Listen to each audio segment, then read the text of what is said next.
বলেছি তার বিস্তারিত বিবরণ সেই দিন হবে। আজকের জন্য সংক্ষিপ্ত সুন্দর করে ওযু করার পরে দোয়া পড়তে হবে।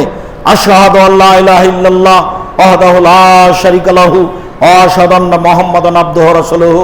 তাহলে জান্নাতের সব দরজা খোলা। আল্লাহুম্মা জাল্লি মিনাত তাওয়াবিন ওয়া জাল্লি মিনাল মুতাতাহহিরিন। এই দোয়া পড়লে নেকি হবে।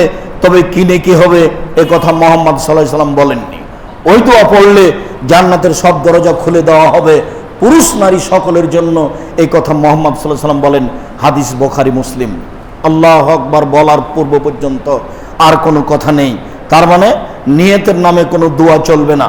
ওযুর পরে যে দোয়া হয়েছে এই দোয়ার পরে আল্লাহু আকবার আঙ্গুলগুলি জমা জমা আকাশমুখী হবে, আর কাঁধ সামনাসামনি বা কানের লতি সামনাসামনি। একাধিক হাদিস কানের লতি সামনাসামনি, কাঁধ সামনাসামনি। কেবলামুখী হয়ে দাঁড়ানোর চেষ্টা করতে হবে, কেবলামুখী হয়ে দাঁড়াতে হবে। আল্লাহু আকবার। ডান হাতের কবজি বাম হাতের কবজির উপরে রাখতে হবে, সহিহ হাদিস। বাহুর উপরে বাহু রাখতে হবে, সহিহ হাদিস। নাভির নিচে রাখতে হবে, মর্মে 3টি জয়ীফ হাদিস। আমি পৃথিবীর দিনী ভাই বোনদেরকে ধর্ম বিকৃত করে বলছি, এটা যেন কেউ মনে না করে। উপরে বাঁধতে হবে, হাদিসগুলি সব সহি। বাঁধার পরে আপনি বলতে পারেন সুবহানাকা ওয়া বিহামদিকা, সুবহানাকা আল্লাহুম্মা ওয়া বিহামদিকা ওয়া তাবারাকা ইসমুকা ওয়া তাআলা জাদ্দুকা ওয়া লা ইলাহা গায়রুকা, এটা বলতে পারেন। গুরুত্বপূর্ণ দোয়াটি আপনি বলতে পারেন আল্লাহুম্মা বা'িদ বাইনি ওয়া বাইনা খাতায়ায়া কামা বা'আতা বাইনাল মাশরিক ওয়াল মাগরিব। হে আল্লাহ, তুমি আমাকে আর আমার পাপকে অত দূরত্বে রাখো, পূর্ব এবং পশ্চিমকে তুমি যত দূরত্বে রেখেছো, পূর্ব থেকে পশ্চিম লক্ষ লক্ষ কোটি কোটি কিলোমিটার দূরে আছে, তুমি আমার থেকে আমার পাপকে তত দূরে করে দাও। আল্লাহুম্মা গসিল খাতায়ায়া বিল মা'i ওয়াস সালজি ওয়াল বারাদ। হে আল্লাহ, তুমি আমার পাপকে ধুয়ে পরিষ্কার করে দাও, যেমন ভাবে সাদা কাপড়কে ময়লা থেকে ধুয়ে পরিষ্কার করা হয়। আল্লাহুম্মা গসিল খাতায়ায়া বিল মা'i ওয়াস সালজি ওয়াল বারাদ। তুমি আমার পাপকে ঠান্ডা স্বচ্ছ পরিষ্কার পানি দিয়ে, তুষার দিয়ে, বরফ দিয়ে ধুয়ে দাও। আউযু বিল্লাহি মিনাশ শাইতানির রাজিম। মারদুদ বিরতাদের শয়তান থেকে তোমার কাছে আশ্রয় চাচ্ছি। বিসমিল্লাহির রহমানির রহিম। পরম দাতা দয়ালুর নামে আরম্ভ করছি। আলহামদুলিল্লাহি রাব্বিল আলামিন। বিশ্বজগতের প্রতিপালকের প্রশংসা। আর রহমানির রহিম, তিনি হচ্ছেন পরম দাতা দয়ালু। মালিক ইয়াউমিদ্দিন, তিনি হচ্ছেন বিচার দিনের মালিক। ইয়াকা না'বুদু, একমাত্র তোমার ইবাদত করি। ওয়া ইয়াকা নাস্তাইন, একমাত্র তোমার নিকটে সাহায্য চাই। ইহদিনাস সিরাতাল মুস্তাকিম, তুমি সোজা পথ দেখাও। দীর্ঘ সময় ধরে তোমার প্রশংসা করে তোমার নিকটে আনুগত্য জানিয়ে যা বললাম সেটা হলো সঠিক পথ দেখাও। সিরাতাল্লাযীনা আন'আমতা আলাইহিম, ওদের পথ তুমি দেখাও যাদের ভালোবেসেছ। গায়রিল মাগদুবি আলাইহিম ওয়ালাদ দাল্লিন, ওদের পথ দেখায় না যাদের খারাপ বেসেছ। যারা ভুল পথে গেছে, ইহুদি খ্রিস্টান, তাদের পথ তুমি দেখায় না। আমিন। দীর্ঘ সময় ধরে তোমার দরবারে যে প্রার্থনা করলাম সেই প্রার্থনা তুমি কবুল করো। বিসমিল্লাহির রহমানির রহিম। পরম দাতা দয়ালুর নামে আরম্ভ করছি। যে কোনো একটি সূরা, কুল হুয়াল্লাহু আহাদ। হে নবী, আপনি বলুন আল্লাহু একক, আল্লাহু সামাদ। তিনি হচ্ছেন নিরপেক্ষ, মুখাপেক্ষীহীন। লাম ইয়ালিদ, তিনি কাউকে জন্ম দেননি। ওয়ালাম ইউলাদ, তিনি কারো থেকে জন্ম নেননি। ওয়ালাম ইয়াকুল লাহু কুফুয়ান আহাদ, তার সমকক্ষ কেউ নেই। আল্লাহু আকবার, আল্লাহ সবচেয়ে বড়। এই বলে রুকুতে চলে যাবেন। রুকুতে যাওয়ার সময়তে পিঠের লম্বা হাড় একবারে সোজা হয়ে থাকবে, আঁকা বাঁকা হবে না, উঁচু নিচে হবে না। পিঠের মধ্যে এরকম উঁচা হবে না। একাধিক সহিহ হাদিস, মাথা উঁচু হবে না, মাথা নিচুও হবে না। আঙ্গুল দিয়ে হাঁটুকে জোর করে চেপে ধরে থাকতে হবে।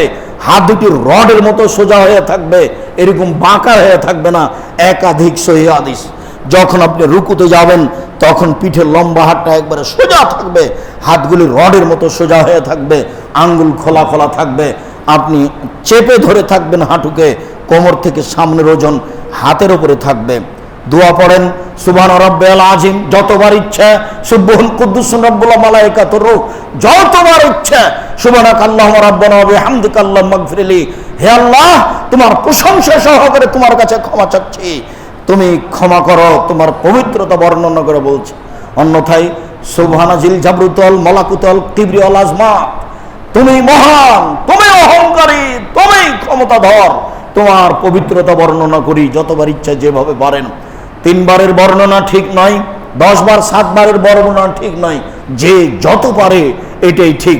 উঠে আসেন, সামি আল্লাহু লিমান হামিদা, আল্লাহ লোকের প্রশংসা শুনলো, যে তার প্রশংসা করলো, হামদান কাসিরান তাইবান মুবারাকান ফি, খুব তার প্রশংসা, মঙ্গলময় মর্তব্য তার প্রশংসা, মিনাল সামাওয়াতে, আকাশ পরিমাণ প্রশংসা, মিনাল আরদ, জমিন পরিমাণ প্রশংসা, মিনামা বাইনাহুমা, এই আকাশ জমিনের মধ্যে যেই ফাঁকা রয়েছে এই পরিমাণ প্রশংসা, মিলামা শাইতামিন শাইইন বাদ। আর কত প্রশংসা বলি, আমি তো অত বলতে পারি না। তুমি যত চাও তত তোমার প্রশংসা, যেভাবে তুমি চাও সেভাবে তোমার প্রশংসা, যেভাবে তোমার মান মর্যাদা সেইভাবে প্রশংসা। আমি একজন সাধারণ মানুষ ঘোষণা দিলাম, এরপর আপনি সিজদায় যাবেন। সিজদায় যাওয়ার পূর্বে জোরালো কয়েকটি কথা, এতদিন পর্যন্ত যেভাবে মাথা রাখছিলেন, কপাল রাখছিলেন, তার চেয়ে 8-10 আঙ্গুল আগে রাখতে হবে, যাতে করে পিঠে লম্বা হাড় একবারে সোজা হয়ে থাকে, নাক কপাল দুটাই মাটিতে লেগে থাকবে। নাক আগে কপাল পরে এসব কথা ঠিক নয়, কপাল আগে নাক পরে এসব কথা ঠিক নয়। নাক কপাল দুটাই মাটিতে লেগে থাকবে। রাসূল সাল্লাল্লাহু আলাইহি ওয়াসাল্লাম বলেন, উমিরতু নাযলা সাবাতা আযাম, আমাকে 7 হাড়ের উপরে সিজদা করতে বলা হয়েছে। নাক কপাল 1, 2 হাত 3, 2 হাঁটু 5, 2 পায়ের বৃদ্ধাঙ্গুল 7, এই 7টার বিষয় উপরে আমাকে সিজদা করতে বলা হয়েছে। আর আমাকে কাপড় জড়িয়ে নিতে, চুল জড়িয়ে নিতে নিষেধ করা হয়েছে। সালাতের সময় মহিলারা চুল খুলে রাখবে, এই কথাই ঠিক, যেন জমানো না থাকে আর হাত যেন জড়ানো না থাকে। সবকিছু সিজদা করতে যায়, পায়জামা প্যান্ট লুঙ্গি টাকনো নিচে সর্বদা হারাম। অযথা হালাল রুজি খেয়ে নিজের উপার্জন করে সামান্য পরনের কারণে জাহান্নাম কেনার চেষ্টা করিয়েন না। 24 ঘন্টার মধ্যে টাকনোর নিচে প্যান্ট থাকলে তা কেড়ে নিতে হবে জরুরি ভিত্তিতে। মান সম্মান কোথায় গেছে সেই কথা, সেইটা ভাবার সুযোগ নেই। বউ কি বলবে, বেটি কি বলবে, এটা ভাবার সুযোগ নেই। প্যান্ট পায়জামা লুঙ্গি টাকনোর উপরে থাকবে, এই কথাই ঠিক। সলাতের সময়ও থাকবে।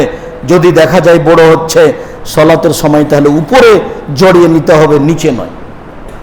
যদি টাকনোর উপরে উঠাতে গিয়ে জড়াতে হয় তাহলে নিচে জড়ানো হারাম, উপরে জড়িয়ে নিলে পরার মধ্যে চলে গেল। আপনি হাত দুটি জমা জমা করে 2 কানের পাশে রাখবেন, কোন দুটো উঁচু করে রাখবেন, যেন ছাগলের বাচ্চা বুকের নিচ দিয়ে, পেটের নিচ দিয়ে পার হতে পারে। নারী হোক পুরুষ হোক, পৃথিবীর সকল মানুষের এটাই হাদিস।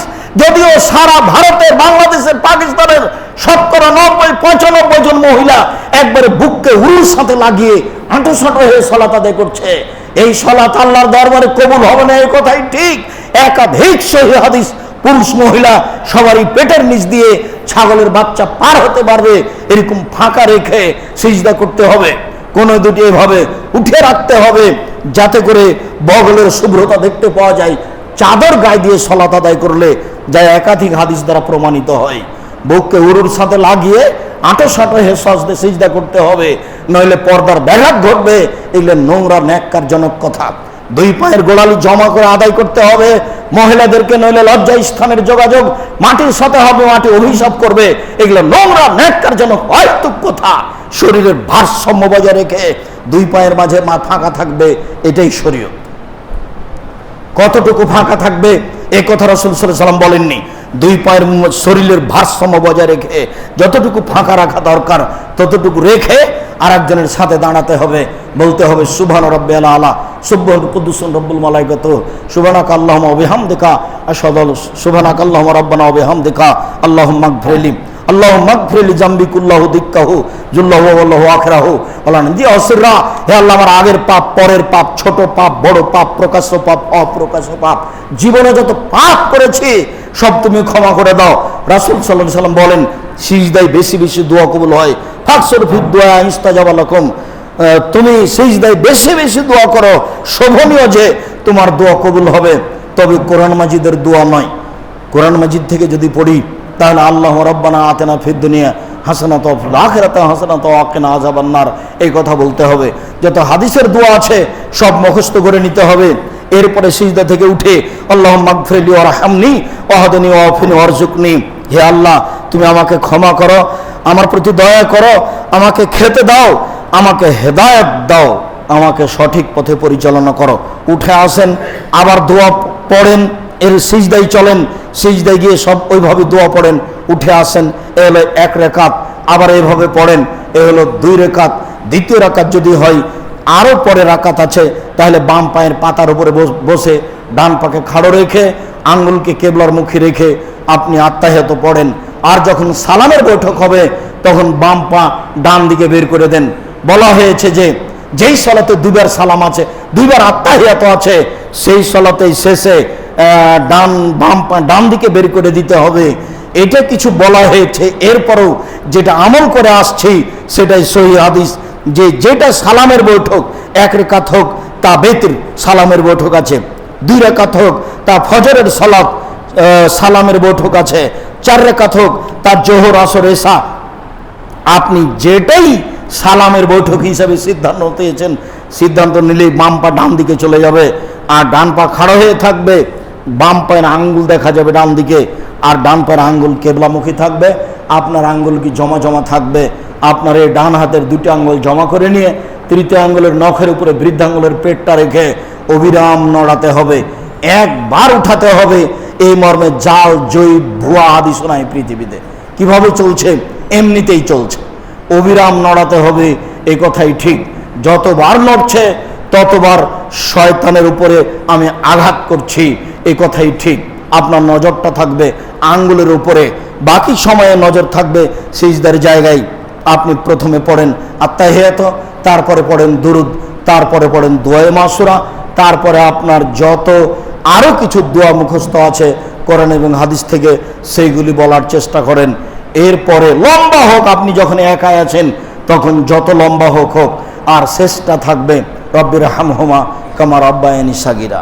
আমার পক্ষ থেকে আন্তরিকভাবে বিনীত অনুরোধ রইল, আপনি অনেক কিছু বলেন, তার এটা একটু বলেন রব্বির হামহুমা কামা রাব্বায়ানি সাগীরা। পৃথিবীর সকল দিনই ভাই বোনকে একটু বাপ মার উপরে সাদ করে আল্লাহর প্রতি অনুরোধ জানিয়ে বলা যে রাসূল সাল্লাল্লাহু আলাইহি সাল্লাম যেভাবে বলেছেন, তুমি যেভাবে বলেছ রব্বির হামহুমা কামা রাব্বায়ানি সাগীরা, হে আমার প্রতিপালক তুমি আমার বাপ মায়ের প্রতি দয়া করো যেইভাবে তারা বাল্য জীবনে আমাদের উপরে দয়া করেছিল। অনেক বড় কথা। আপনি বহু মানুষ আছে যার কারণে শব্দের পরিবর্তন ঘটাতে পাবেন না। কোরআন এবং হাদিসের শব্দের পরিবর্তন ঘটানো যাবে না। যে যাই বলুক, যেভাবে আছে সেভাবে বলবেন। আসসালামু আলাইকুম রহমতুল্লাহ, আসসালামু আলাইকুম রহমতুল্লাহ।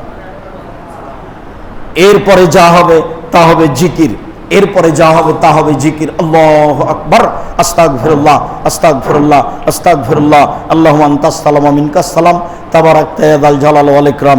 আরও দোয়া, বিশেষভাবে আয়াতুল কুরসি।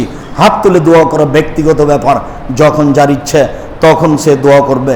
আল্লাহ আমাদেরকে তুমি এইভাবে সালাত আদায় করার জন্য তৌফিক দান করো।